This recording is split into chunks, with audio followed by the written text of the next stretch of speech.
This video is specifically curated for those that are just starting out, spending your first $100 a day, even upwards of $300 per day. Now, you've probably seen this system, publicly on YouTube, and you've probably seen this system throughout this program. And while you should know this system because this is eventually what you want to build to, I'm going to show you what to actually do if you're literally just spending your first dollars. Because if you were to build this on day one and rip apart everything you've ever done, or if you have never created a campaign before, um, you're going to be spread in too many directions. Now, I like to really deploy this system once we start to get up to about $300 per day in full. It doesn't mean that it doesn't get built along the way. All this said, this video is very specifically curated to two kinds of folks. One, brands that are just starting out, spending their first $100, and two, brands that have already had a lot of existing customers, but this is their first time advertising. So we're going to start this example with people that don't have existing customers, first time advertising, low spend, and then we're going to graduate this example into all of the same for low advertising budget, but you have existing customers. Maybe you've been around for a while, you've built your business word of mouth, etc. Let's jump into it. So I'm going to destroy what I normally say. I'm going to completely go in a different direction here, and most of this is because we're going to thrive in simplicity. So the normal system, which I encourage everyone to fully understand, there's breakouts on this, like 30-minute videos for every single section of this because it's so important. I'm going to first start by removing completely the scale campaign. We are not going to have a scale campaign, and we're also not going to have any sort of graduation system in place. That is the very first step of this. What we're actually going to be doing here is we don't technically have any testing playground. This is just our prospecting playground. In this case, for prospecting, this is our main focus for brands that are completely fresh, completely new. Now, even this feels really intense. It feels like there's a lot going on. I'm going to show you this in the Ads Manager and just how simple it is. But just so everyone totally understands here, all we are going to be focused on right now is a single prospecting campaign, our very first pack, which is going to be 100% broad with no exclusions at all in place, which is very different from what I normally say, and a round of creatives. And then what we're going to do as a lower budget advertiser, because we can't have all these exclusions, all these perfect breakdowns, there's going to be too much segmentation. You're always going to be in that learning limited phase. This is probably the only case where I actually care about the learning phase. So in this position, all we're going to do is every time we launch new creatives, we create a new pack. So if you launch your creatives on the 1st of 2025, fantastic. Let some days go by, or whenever you have your next round of creative, launch that next round of creative. Now, in all cases, as I've shared 100 times here, in all cases, why and how are we deciding what is that next round of creative? We find out what's working the best out of our first round, and we go in and create more of what's working the best, straight up. You could always take a home run swing. You could always try something new, sure. But for the most part, you want that cycle to be very simple. You launch a pack, you find out what's working the best, you go and create more of it, and you create a new pack with those new versions, those new iterations, those new concepts of ads that are already functioning well. You always do that. You build upon that. You build upon that. You can get into a system here where you have dozens of ad sets. It's completely okay. All right, what does this actually look like in practice, in platform? So let's just go through it. I'm just going to look in a blank account here, basically. We're going to create a sales campaign. In this sales campaign, I'm just going to call this prospecting _ CBO, standing for campaign budget optimization. Your buying type is auction. Your campaign objective is sales. Your budget is campaign budget. Set it to whatever you are comfortable with. This is the important part.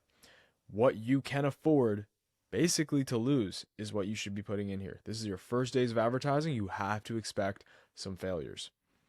$100. Campaign bid strategy is highest volume or value. We are not selecting any budget scheduling. Make sure your audience segment reporting is set up. These are set up in your advertiser settings. We've broken this down many times. You You could search throughout this program for audience segment reporting or advertiser setting reporting or audience segments in general. Moving down to our actual targeting. So this is going to be called pack 1. This is going to be broad _ pack 1. This pack means that it's our first round of creative. Broad means it's 100% broad. The conversion location is going to be website only. The performance goal is maximize number of conversions. Do not get yourself conflicted and do not use maximize value of conversions.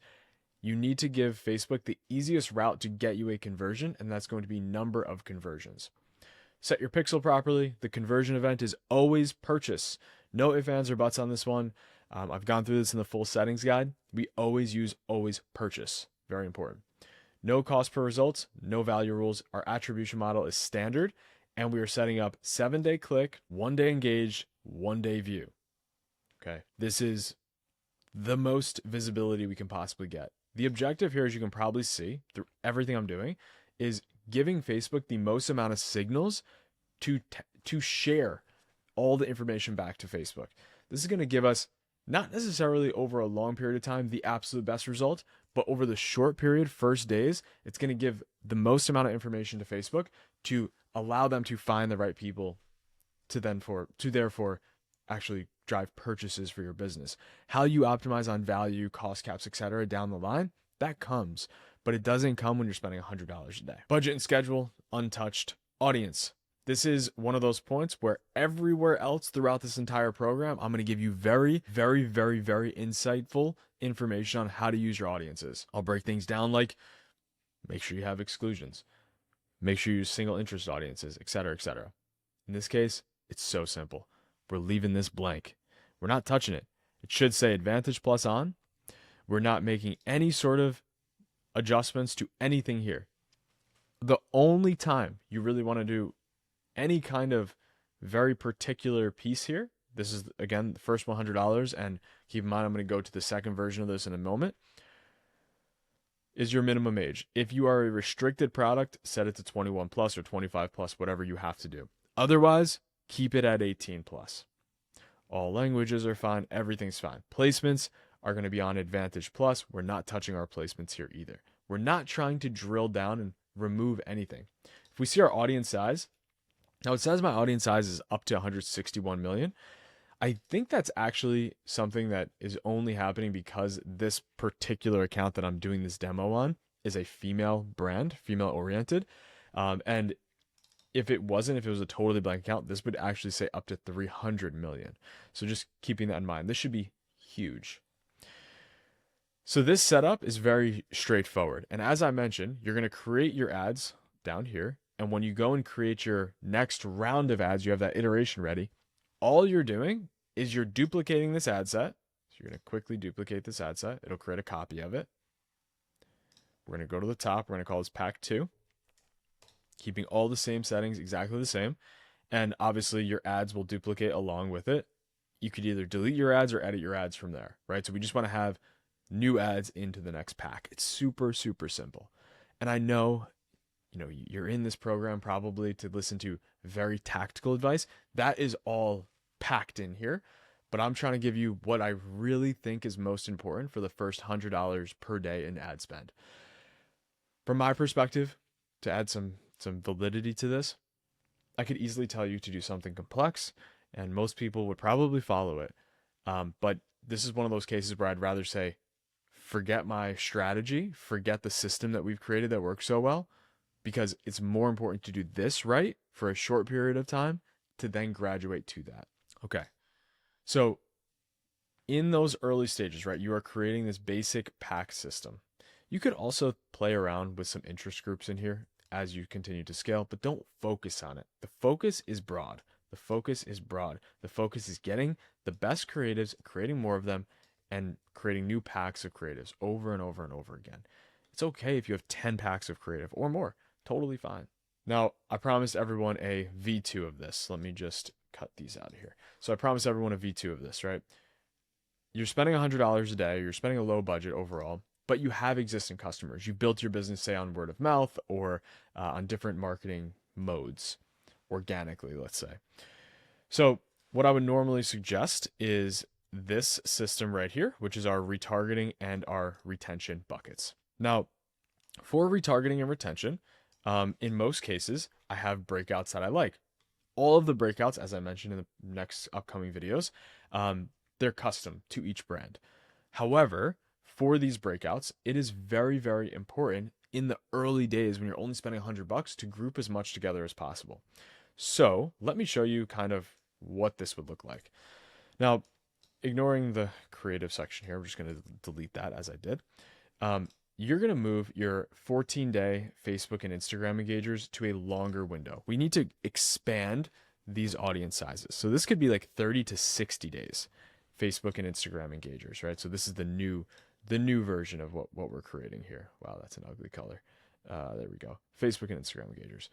And then the next one that's pretty easy to do is you could take your site visitors and combine it with your add to cart initiate checkout. So for this, I would just take 90-day visitors plus IC, which is initiate checkout, plus add to cart. Okay. This grouping now becomes one. So now you only have 2 ad sets in your retargeting. Really, really helpful. Now, beyond that, you're going to take this retention campaign. Let's just move this up here a little bit. You're going to take this retention campaign and we're going to do the same thing, but we're going to do another level of combining here. So we're going to take our purchasers, which we have right here. We're going to group these into all-time purchasers, which is 180 plus, and 180. So we're just truly having a all-time purchasers plus 180 purchasers. I know that technically all-time and 180 are the same thing, but this is just my way of showing you that we are grouping together these 2 ad sets. We just want all of anyone who's ever purchased from us in one group. Now, what I would actually recommend here, it's very easy to just do this and have 3 different campaigns. But what I'd recommend in these very, very early days is to just do this. Boop.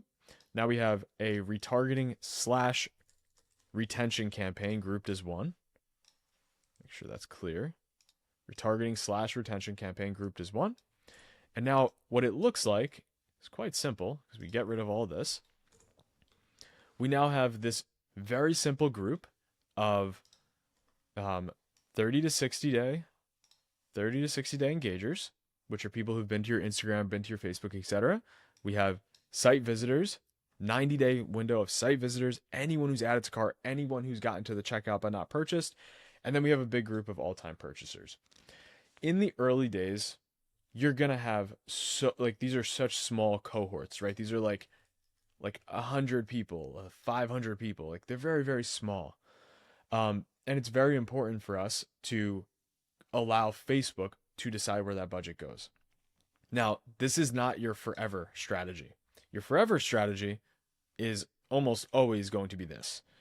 Eventually, you get to the point where you break this out again, but it doesn't mean that what you do today is what you have to stay with forever. This is just the building blocks for you. The great part about this is if you set this up like so, then eventually when you start to scale, truly scale, I'm talking like you're spending $500 a day, $1,000 a day. Then we add on, that scale campaign up here. Then we add on interest groups into this prospecting campaign. Then we break out retargeting and retention, and we have different segmentations, and you have custom segmentations based on what's unique to your business. That system starts to build on itself, and if you jump into it, you're kind of setting yourself on fire a little too early. So anyway, this is a very important thing to follow. I'd highly recommend it, and hope this one helps.